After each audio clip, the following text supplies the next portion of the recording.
Bienvenue sur Top Invest, la chaîne des top d'investissement. Ici, on parle essentiellement d'entreprises de qualité. Avons-nous une opportunité d'investissement sur Neoen? C'est la question à laquelle on va essayer de répondre en se basant sur les états financiers de la compagnie. Je rappelle que ceci représente uniquement mon point de vue et non un conseil d'investissement. Et comme d'habitude, je me réserve le droit de me tromper. Alors, on a déjà parlé de cette compagnie-ci il y a quelques temps. Je me souviens quand j'avais fait cette vidéo-ci. La première, qui est celle-ci, c'était une vidéo qui était un peu plus, voilà, comment on appelle ça, au niveau de l'évaluation de la compagnie, je dirais que la méthode que j'ai utilisée n'était peut-être pas la bonne à utiliser sur une compagnie comme Neoen. Attention, ne vous méprenez pas. Neoen n'est pas une compagnie exceptionnelle au point où il faut une méthode spéciale pour elle. Non. En fait, elle gagne de l'argent. Quand je dis en termes d'EBITDA ici, ok, en termes de revenus, mais en termes de free cash flow et de bénéfices nets, on n'a rien du tout. Ok, donc elle ne s'autofinance pas. Elle émet de la dette ou bien elle lève du capital ici en émettant de nouvelles actions. OK? Donc, la première méthode a été assez drastique, d'accord, avec les bénéfices nets, etc. Et la seconde méthode, on a pris les EBITDA et en supplément de ça, on s'était basé ici sur le rachat de Albioma par KKR. Et je vous ai dit ici dans cette vidéo que quand une entreprise du même secteur d'activité se fait racheter, vous avez beaucoup d'informations concernant ici quels sont les multiples qu'un investisseur privé, d'accord, ou un private equity est prêt à payer pour ce genre d'entreprise-là. OK? Donc, on avait regardé les rapports financiers ici, on s'était rendu compte que KKR a payé 12,7 fois les EBITDA pour Albioma. OK? 12,7 fois les EBITDA moins la dette, etc. OK? Donc, on a appliqué à peu près la même méthode sur Voltalia et sur Neoen. Et sur Voltalia, on avait quelque chose d'assez intéressant. Et sur Neoen, on avait un prix bof. D'accord? Donc, je pense qu'on était aux alentours de 29 euros. Donc, Neoen ne représentait pas une opportunité d'investissement. Et je vous ai également dit que ce genre d'entreprise, il faut faire très attention. Le nombre d'actions pourrait augmenter, la dette pourrait augmenter et ça pourrait impacter la valeur de la compagnie. OK? Vous l'avez ici. Ça n'a pas disparu. OK? Et ça date d'il y a 7 mois, 8 mois. Alors, aujourd'hui, Neoen a publié ses résultats financiers, je sais pas, je pense un résultat annuel. On fait moins 15% ici aujourd'hui à 29 euros. Donc, je vais lire cet article-ci, d'accord? Après, on va essayer d'aller voir combien est-ce que ça peut valoir ici aujourd'hui, d'accord? Donc, Neoen au plus bas depuis un an en bourse va avoir besoin de davantage. Oh là là, je ne sais pas si ça se dit. Va avoir besoin davantage d'argent. Enfin, davantage. Non, je pense également que de davantage d'argent. En tout cas, vous avez compris ce qu'il a voulu dire. Pour financer ses investissements jusqu'en 2025. Donc, je pense que. Bref. Le producteur d'électricité verte, rattrapé par l'inflation des coûts, avait sous-estimé en 2021 le montant des fonds qui lui seraient nécessaires pour doubler ses capacités de production. Neoen a présenté lors de la publication de ses comptes 2022 des prévisions pour cette année qui ne sont pas au goût de la bourse, donc au goût des opérateurs de marché, dont les actions du producteur d'électricité verte chutent de 9%, signant l'une des plus fortes baisses du jour sur Euronext Paris avec Eurofin Scientifique. De toute façon, on va parler d'Eurofin Scientifique tantôt. Donc, si le cabinet d'analyse, au moins elle a le mérite de gagner de l'argent. Si le cabinet d'analyse financière Paul Zampa, qui fait partie du groupe BNP Paribas, salue des résultats solides au titre de l'année dernière, avec un excédent but d'exploitation de 414 millions d'euros, donc plus 38% dans les clous des objectifs de la direction, relevé à trois reprises, dont la dernière fois en février.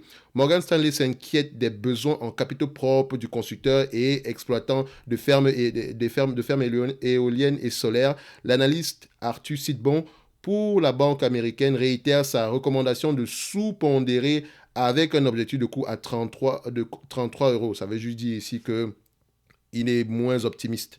C'est juste ça. Ça ne veut pas dire ici qu'il faut l'acheter en dessous de 33 euros ou quoi que ce soit.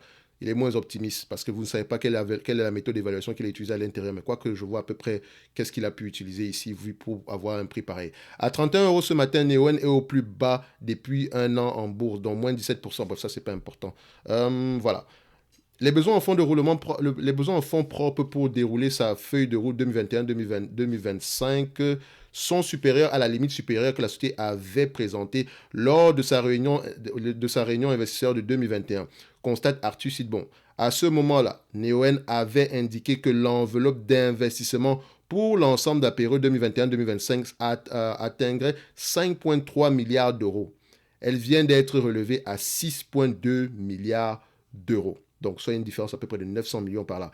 Cet acteur de l'économie décarbonée, qui pèse 3,5 milliards d'euros, prévoit de lever 750 millions d'euros supplémentaires pour financer ses ambitions jusqu'en 2025. De toute façon, dans cette affaire d'économie décarbonée, là, je vous ai dit qu'il n'y a pas grand monde qui rapporte de l'argent dessus. C'est tout, voilà, il y a beaucoup de bavardage autour, mais il n'y a pas d'argent, il n'y a pas de free cash flow.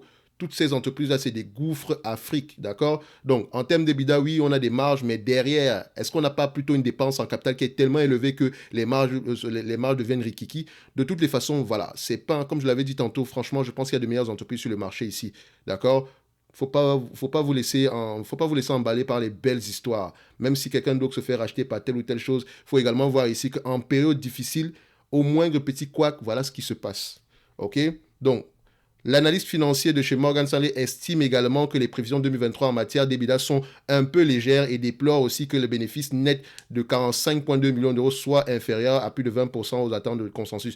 Neoen qui projette de quasiment doubler ses capacités de production d'ici la fin 2025 pour atteindre 10 gigawatts en exploitation ou en construction, dont 6,6 gigawatts en fin décembre contre 5,4 en 2021, prévoit un EBITDA ajusté compris entre 460 et 490 millions d'euros en 2023. La marge associée devrait être proche de 80% en repli de 2 points de base. Donc, elle a des marges d'EBITDA assez élevées. D'accord? Quand on va à peu près regarder les rapports, les états financiers ici, attention, ce n'est pas encore actualisé. D'accord? On va juste prendre ici. Donc, on prend ici EBITDA. EBITDA en termes de marge, EBITDA margin. Donc, EBITDA margin ici, qu'est-ce qu'on observe? Donc, les EBITDA margin ici, on a près de 80%.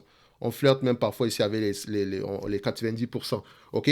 Donc, elle a des marges EBITDA très, très élevées. Mais je vous pose une question. Regardez ceci. Capital expenditure. La dépense en capital est de plus en plus élevée. L'année passée ici, enfin, si on le prend ici en yearly, parce qu'on n'a pas encore publié, enfin, ce n'est pas encore ajusté ici. En 2021, elle a dépensé plus de 750 millions ici en dépenses en capital, ok? Jusqu'au mois de juin 2022, elle était déjà à 1 milliard de dépenses, ok? Vous pensez réellement que ce milliard-là va venir d'où? Pour une entreprise qui ne rapporte pas d'argent. Regardez ceci. Les cash flows opérationnels ici sont aux alentours de 307 millions. Cash flow opérationnel, 307 millions. OK? Donc, quand on regarde ici les EBITDA qu'elle rapporte même ici, juste pour comparer les deux ici, donc presque tous les EBITDA ici en cash flow opérationnel, c'est déjà une bonne chose. Mais maintenant, elle a besoin de dépenser 1 milliard. Donc, il lui reste combien à chercher? Elle doit aller chercher combien? Près de 700 millions par là en différence. Et vous pensez qu'on va lever le 700 millions, on va le prendre où? Premièrement, il n'y a pas de free cash flow. Dites-vous que tout free cash flow négatif ici, c'est-à-dire que le 692 millions ici, on va devoir aller soit prendre dans les caisses, soit émettre de la dette. Parce que tout doit s'ajuster à zéro. OK? Donc ici, peut-être que vous ne le voyez pas très très bien, c'est une entreprise qui ne gagne pas d'argent. Elle ne gagne pas d'argent. Elle ne gagne pas d'argent et vous allez voir quoi? Le niveau de dette va augmenter de plus en plus. OK? Là, on est à 2 milliards 900. D'accord? Et au fil du temps, ça va avoir tendance à augmenter tant qu'on ne s'autofinance pas.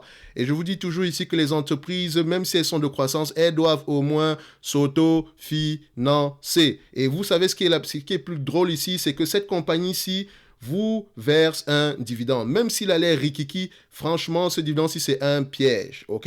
Le nombre d'actions va avoir tendance à augmenter parce qu'il se finance essentiellement en émettant, et se finance également en émettant de nouvelles actions.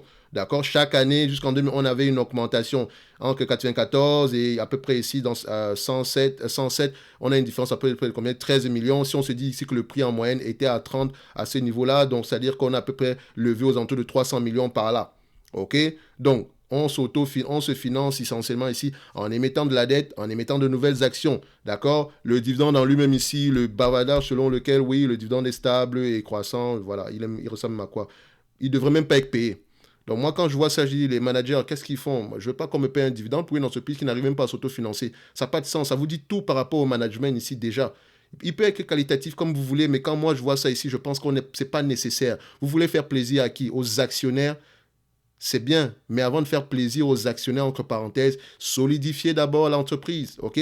On va vous dire ici que l'EBITDA ici, l'EBITDA sur la dette nette sur EBITDA ici, voilà, est à un niveau assez abordable. Déjà, on est à 9 fois les EBITDA, c'est déjà à un niveau assez élevé, ok? Il n'y a pas beaucoup de marge de manœuvre plus haut que ça, même si les EBITDA ont tendance à augmenter. Mais ici, on ne rembourse pas la dette avec les EBITDA, on rembourse la dette ici avec du free cash flow qu'on n'a pas, qu'on n'a jamais eu. D'accord? Et on n'est pas prêt d'en avoir. Mais, sans doute, les opérateurs de marché, certains investisseurs privés ici sont prêts à payer des sommes un tout petit peu plus élevées pour ce genre de compagnie ici, parce que voilà, énergie décarbonée, contrat, oui, parce que le business model a l'air intéressant, on a des contrats à long terme, etc. On a déjà un prix fixe, donc pour le moment ici, c'est la dépense en capital qui prend tous les, comment on dit ça? Qui mobilise tous les fonds, mais quand on sera en état stationnaire, il y a de bonnes chances qu'on ait des marges assez élevées. Maintenant, vu dans ce sens-là, et je ne vais pas revenir sur la vidéo ici sur Albioma, je vous invite à aller voir pourquoi est-ce que je prends 12.7, ok? Donc, quand je dis la vidéo sur Albioma, c'est la vidéo qu'on a fait ici sur Neoen et Voltalia, ok? Donc, je reviens ici. On s'attend à voir combien l'année prochaine en termes de... On s'attend à peu près à 460 millions d'euros en termes d'EBITDA, n'est-ce pas? 400, je vais prendre ici 460 millions minimum, ok? Multiplié par 12,7 fois les EBITDA. D'accord, ça fait 5 milliards 842. La dette nette est de combien en date d'aujourd'hui? Pour la dette nette, je vais directement dans les rapports financiers ici. Je cherche le terme dette. Dette nette 2 milliards 857. D'accord, donc moins 2 milliards 858. Je vais mettre 858 pour arrondir les choses. Divisé par le nombre d'actions. Actuellement, on a combien d'actions en date d'aujourd'hui? Actions... Où est-ce que je vais trouver ce chiffre-là? Chiffre d'affaires consolidé, nombre d'actions. Voilà, je cherche le nombre d'actions ici. Alors, je suis sûr que je peux trouver cette information-là. Attendez.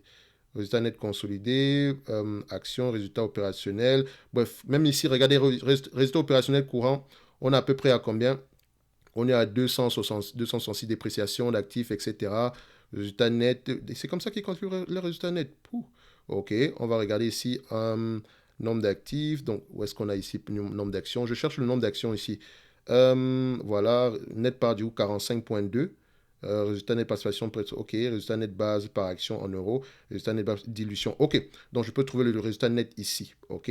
On va faire 47, c'est 45,7, ok. Donc, on prend 45,7 divisé par 0,37 divisé par 0,37.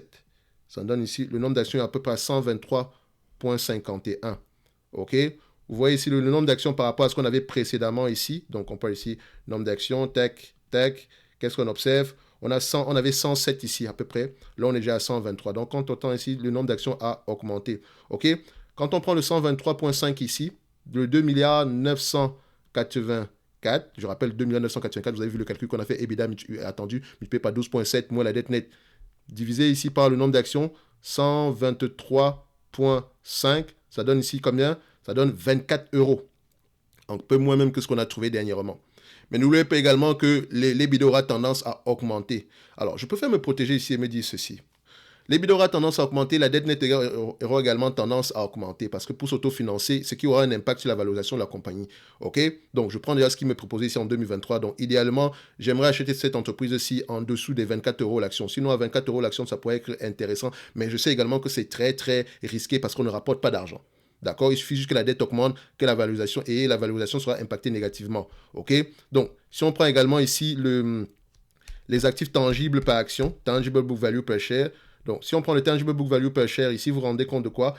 C'est une entreprise ici, si on vend la totalité des actifs ici, on ferme l'entreprise, on rembourse la dette, vous allez avoir chacun 13,53 €.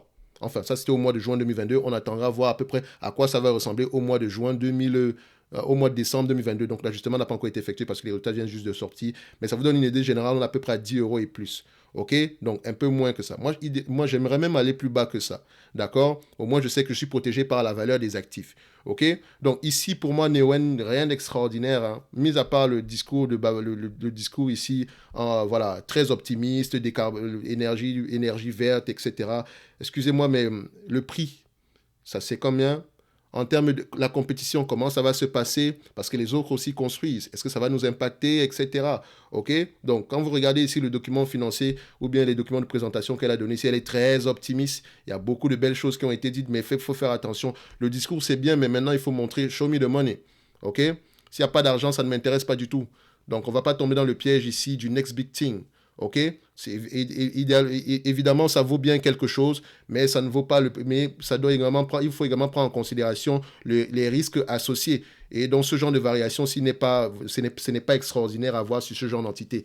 Elle ne rapporte pas d'argent, OK? Il suffit juste qu'on augmente juste le niveau, le niveau de dépenses. Voilà. Et vous avez ce genre vous avez ce genre de variation aussi. Et encore, elle doit lever du capital. Vous pensez qu'elle va aller chercher cet argent où? Bah, le marché a peur qu'on lève, on lève en supplément ici, soit de la dette, ou bien qu'on émette de nouvelles actions. Ne vous inquiétez pas, ça va être monnaie courante. OK? Ici, par exemple, c'est le genre de business en réalité, pour le moment, si vous allez même voir les free cash flow, est-ce qu'on prévoit avoir des free cash flow en année N plus 5? Je ne sais pas, on va aller voir ça ici, consensus average, free cash flow. On regarde ça en année N plus 5 ici. On n'a même pas l'information par rapport à ça. Donc, on va regarder en année N plus 3, si on attend à avoir des free cash flow au moins. Voilà, ici, N plus 3. En N plus 3, même si en N plus 3, on attend toujours faire des pertes. Ok, bref, comme je vous l'ai dit tantôt, ce dossier-ci, fermez-le, passez à autre chose. Ce n'est pas que vous ne pouvez pas gagner de l'argent sur Neoen, mais c'est, voilà, vous pouvez mettre ça dans vos parties risquées. Moi, je ne sais pas investir en prenant trop de risques ici. Le plus important, c'est protéger mon capital. Tôt ou tard, le marché peut se retourner et se dire, ah non, ça suffit avec les compagnies, Next Big Thing, etc. Non, énergie verte, énergie renouvelable, c'est bon pour vous, on a assez donné, bye. C'est comme les utilities aux États-Unis. Ok, quelqu'un m'a posé la question tantôt, dit que oui, Duke Energy, est-ce que tu connais, où est-ce que c'est cette affaire-là même, Duke Energy Corporation, je pense que c'est un utility également. Ok, utility, ok. Donc sur Duke Energy comme d'habitude, hein, ou bien sur Nexera Energy, voilà, ça sera la même histoire. Moi, j'aime bien regarder les free cash flow ici et me poser la question, les free cash flow sont durables ou pas du tout? Duke Energy ne rapporte pas d'argent depuis plusieurs années. Et ça ne va pas changer parce que la dépense en capital est de plus en plus élevée. Okay? Parce que ces entreprises ont passé leur temps, n'ont pas investi dans l'infrastructure. C'est la même, donc que ce soit dans les utilities, accès énergie ici, ou bien accès eau, c'est la même chose, c'est le même narratif. Ok, le dividende va augmenter, etc. Quand vous voyez ce genre d'entreprise qui vous verse un dividende, mais qui n'arrive même pas à s'autofinancer, vous pensez qu'elle fait quoi pour lever qu'est-ce qu'elle fait? Qu'est-ce qu'elle fait, à votre avis? Elle émet de nouvelles actions, elle lève de la dette. Ça ne peut pas durer. Ça peut mettre 10 ans ici, mais à la fin de la journée, je n'aimerais pas me réveiller un matin et voir comment toute mon épargne a disparu, entre parenthèses, sur Duke Energy, parce que je me suis laissé berner par un gros dividende comme celui-ci. Bref, maintenant, vous savez vous savez ce qu'il y a lieu de faire. Et en période actuelle, inflation, etc., vous devez privilégier les entreprises qui rapportent de l'argent en date d'aujourd'hui. OK? S'il y a une entreprise dans laquelle vous avez investi qui ne rapporte pas d'argent présentement, OK, vous devez savoir pourquoi. OK? Donc, parce que je pense que la plupart ici d'entre nous, nous sommes des débutants. Certains sont plus avancés que d'autres, dont certains également peuvent assumer, voilà, ça ne les dérange pas ici d'acheter une entreprise qui ne rapporte pas d'argent présentement, puisqu'ils savent pourquoi est-ce que c'est. Mais ils ne mettront pas 10%. Ils ne s'attendront pas à quelque chose d'extraordinaire parce qu'ils connaissent déjà les risques. OK? Donc, pour faire de l'argent en bourse, c'est simple. Hein? Privilégier la qualité à bon prix. Allez chercher les grosses entreprises, pas besoin d'aller chercher les next big thing ou bien le prochain machin qui va aller sur la lune. Non, je peux acheter mon Air Liquide, je suis tranquille. Mon LVMH, je suis tranquille. Même si les entreprises, les prix sont assez élevés ici, mais je préfère encore que quelqu'un aille faire une erreur en faisant ce genre d'investissement. Quand je dis en erreur, entre parenthèses, bien sûr. OK? Que d'aller acheter des Neoen ou je ne sais pas quoi. OK? Et je ne suis pas encore dit que Neoen, c'est une mauvaise entreprise. Mais c'est sûrement pas une entreprise qui devrait intéresser quelqu'un qui recherche la qualité présentement. Et c'est quelqu'un qui aimerait protéger avant tout son capital. Sauf si vous avez peut-être des informations privilégiées ici. OK? Faut laisser l'entreprise mûrir.